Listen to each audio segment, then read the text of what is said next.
Puntahan natin ngayon ang isa sa mga kilalang banchetto dito sa Pasig. Tara, samahan nyo kami dito sa food trip namin sa Bridgetown. Advice ko sa mga pupunta dito guys, mas mabuting magpa-drop off muna kayo bago kayo mag-park kasi malayo yung parking. Medyo malayo-layo din ang kanilang restroom dun sa mismong Mercato guys. So welcome to the Mercato Central Group dito sa banchetto ng Bridgetown. Kung mahilig ka sa mga kakaibang sandwiches at mga corn dog, iba-ibang mga klase to guys. Ang alam ko 100 yata o higit pa ang presyo ng bawat isa dito. Meron silang mga iba't ibang klase ng Ilocos Empanada. Ang sarap nito sa suka, tapos mainit-init pa pag sinerve sa'yo to. Isa rin sa paborito ko tong shawarma guys. Ang sarap ng itsura, 'di ba?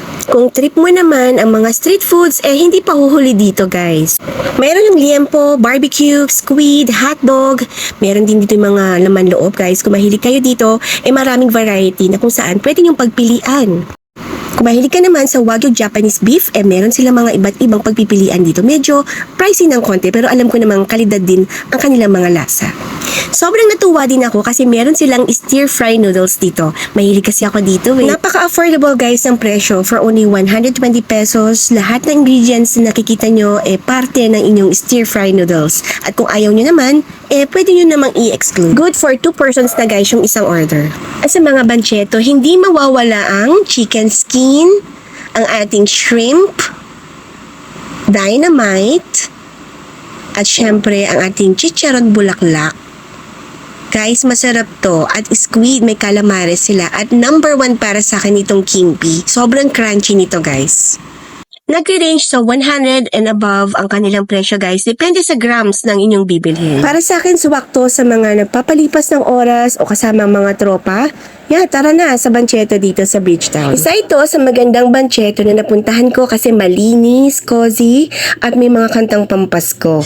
Puntahan naman natin yung kabilang side ng banchetto. Meron ditong chicken, Korean food. Kalain mo, meron tayong samgyeopsal sa cup, may pork bulgogi, meron ding kimchi, at iba't iba pang klase ng Korean food. At ang babait pa ng mga staff dito guys. Ayan, post pa si ate bago ko siya videohan. Meron silang onion rings dito guys na buy one take one. Saan ka pa? At grabe guys, ang daming pwedeng pagpilian pag gusto mo kumain ng may rice. Meron silang lechon Cebu. Nasabi ni Kuya, lasang lechon Cebu daw. Wow, nakaka-good vibes naman talaga ang ngiti ni Kuya.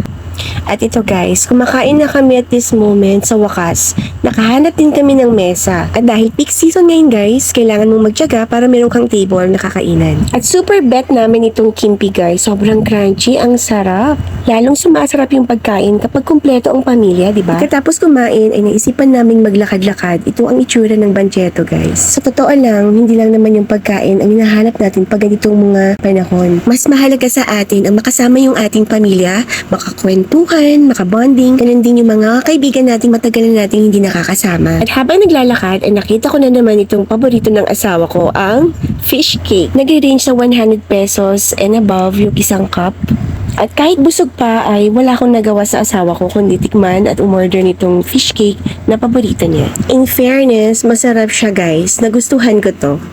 Tara, ikot-ikot muna tayo saglit. Dito guys, kahit pala wala kang masyadong budget, marami kang makakain kasi maraming pa free taste. Ang sarap talaga nitong bagnet na to guys. Ang crispy, tapos ang tasty. Promise guys, magugustuhan nyo to. FYI, pwede rin siyang i-take out. At ito naman ang Japanese pancake na sa tingin ko ay babalikan ko sa susunod. Naku-curious kasi ako kasi iba't iba yung spread niya, iba't ibang flavor. Mukhang masarap, diba? Hindi ko rin kasi naisip mag-take out para kahit papano natikman na natin. And aside from that, meron din silang takoyaki balls. At kung mahilig ka naman sa Italian food, meron silang pizza at iba't ibang klaseng flavor yan. Sabi ni ate, pwede naman per slice, pwede rin naman as a whole, or pwede rin set kasama ang kanilang mga pasta. Meron silang tuna pesto, lasagna, carbonara, at ang kanilang creamy pesto. Yan guys. So, sabi niya, 100 daw yun kasamang isang slice ng pizza. Welcome to Bunegan Packers. Wow! Napaka-masigasig ni Sir mag-promote ng kanyang product. So next time, itatry natin ang hamburger at chicken na ino-offer niya. Oops! Hindi ko nakakalimutan ng mga refreshments na pwedeng pagpilian dito guys. Iba't ibang mga flavors katulad ng orange, dragon fruit, cucumber at iba pa. At sa mga gusto namang lumamig ang ulo, meron silang buy one get one na mango shake. Pwede na rin tong dessert o pwede na rin i-take out, diba? Available din guys ang mga soda in can at beer. Oo nga pala, allowed dito ang mga puppies or mga pets just in case gusto nyo magdala, basta kaya nyo lang siyang i-handle. Normally, ay open na sila at 4 p.m. until midnight. So after this guys, paalis na rin tayo ng Bridgetown. Pero guys, papakita ko sa inyo yung area kung saan pwede kayong magpa-picture katulad nito. Yan, marami silang mga magagandang lugar dito na habang naglalakad papunta sa parking, marirealize nyo, ay pwede pala dito mag-picnic. Yan, dito tayo guys. Yan, meron ditong vacant lot. Yan, makikita nyo sa umaga maraming nagja-jogging dyan. Allowed kayong mag-picnic, tapos dito na pala yung restroom. Yan, so sabi ko kanina medyo malayo, 'di ba? From the Bancheto, yung kanilang restroom. Ayan guys, so maraming mga nagpipiknik dyan. Oh, pwede kayong maglatag dyan. And even in the morning guys, sabi doon sa mga nakausap ko, umaga pa lang marami na dito nagbabonding. So hanggang sa muli guys, don't forget to subscribe to Anne's Journey channel. My name is Anne and I hope to see you again in my next video.